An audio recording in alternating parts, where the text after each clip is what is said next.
Good evening.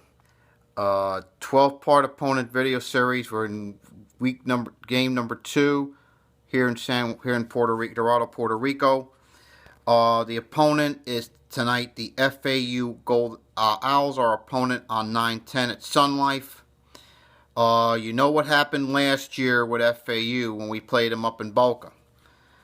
We had this game. We struggled with them for 2.5 quarters before we scored 24 unanswered and pulled away 44-20 up in Boca. We were very shaky. We were very slow in this game. We couldn't find our bearing. We were only up 3 at half, and FAU was just running it down our throats. They were doing whatever they wanted, and they were ready to make. They were possibly going to do some damage in the second half, but Canes D buckled down and took care of business by scoring 24 unanswered, and then pulled away late. Here's some things with that. We had Yearby and Walton had big games last year. And remember, we did this without Gus. And we will have Gus in this game, provided he stays healthy. You know, Yearby had 97 yards receiving on 3 receptions. Kaya was 21 of 32, 287. Carter had a big hit on Warren, and Warren fumbled the ball, and that was pretty much all she wrote from there. D takes over after the Carter hit, and the D began to really buckle down, and that was it. And FAU only scored 3 points after that. Now, the 2016 version of FAU. They have no clear quarterback. That's the starts. They have Parr and Driscoll. They took their snaps in the spring game. Now, Partridge said after their spring game, there's no separation between the two. Now, Parr's a redshirt freshman out of Dwyer. He saw the least reps in the spring game. He was 9 of 12. You know, I gotta tell you, after last year, I think if we're gonna be tested, CJ, I think we'll be tested in this game before FSU. I think of the 4, this is the game I think we're going to be tested the most, only because what happened last year. Now, Jason Driscoll's a redshirt sophomore. He was 20 of 27 with an interception. Okay? And he played against us last year. This is football. I got to tell you, last year, Driscoll was 965 yards, 3 touchdowns, 4 interceptions, and he had a completion percentage of 51%. Now, there's a new system over in Boca Raton. Okay, Travis Trickett. If you know Rick Trickett, he used to be an FSU assistant. Kicking game, I think in this game will do pretty well. I think Jersey Mike will do well for us. You know, we have Justin there. And I think we'll do well in that regard against FAU.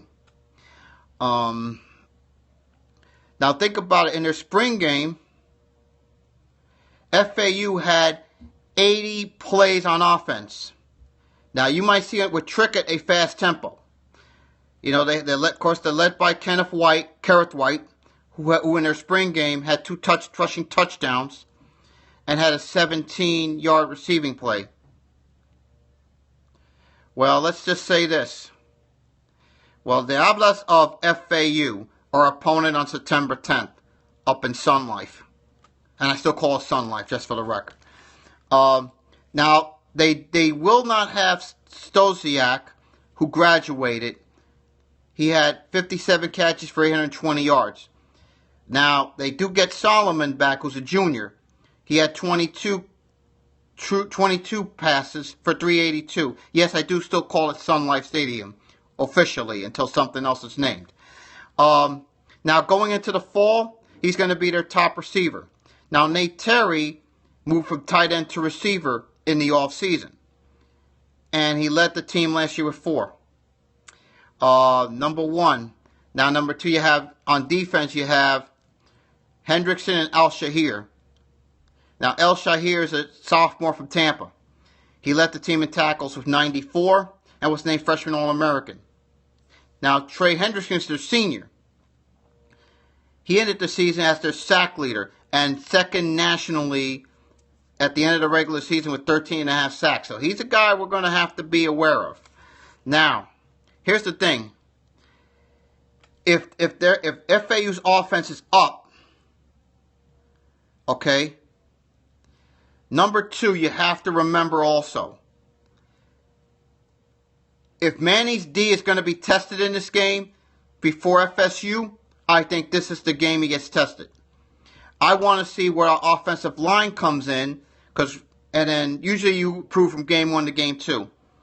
But after the way FAU played us tough last year for 2.5 quarters, this could be a game where we really start to get a little bit of a feel how we'll do in 2015 and what mistakes we have to correct before FSU on October 8th.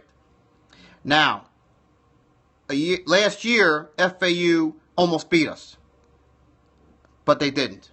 We beat them handily in the second half, and that was the ball game. And we're going to be huge favorites again. I think this time, if we will not start off slow with Richt in charge. I think we know what we're going to face from FAU. We know what to expect. I think this is going to be a game where they're sneaky. They're very sneaky, and I think to me, before FSU, like I said, of the 4 games, and I'll talk about App State tomorrow when we go up to Boone on the 17th. I'll talk about them tomorrow. FAU's a team, I want to see where they are. I want to see where we're at before we go up to Boone and before we go up to Atlanta after the bye week. So this is a team that really is one that, where are they offensively? Where are they? Yeah, they got a lot of pretty good talent. Yes, they do. And there's no doubt about that. So that's a team that we're going to have to be very, very aware of. Like I said, because they're sneaky good. And if you remember last year in Boca, that team had us on the ropes, like I said, for 2.5 quarters. Before we took over, before Carter changed the momentum dramatically with the fumble. Let's see where Manny's D really is against an up-tempo offense like FAU claims they're going to be this year.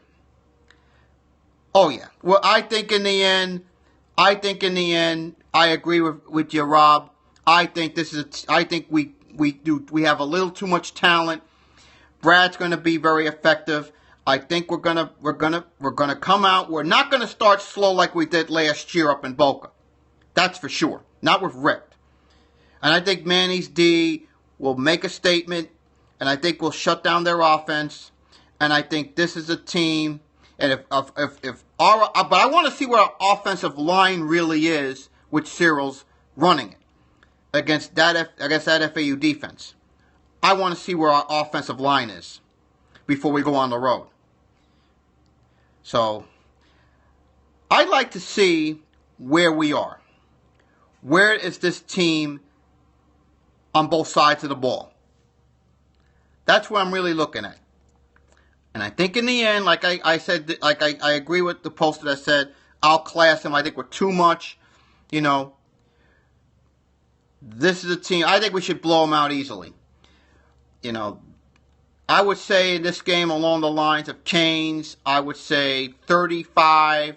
I say FAU 14. That's what I would suspect we're at this point in time. So that's it tonight. Tomorrow night, part 3 of the series, we'll talk about our first road game of the year against a team that has really put some upsets and put some scares into teams the last couple of years, and that's the Appalachian State Mountaineers, our opponent on September 17th up in Boone, North Carolina. So thank you very much, Rob.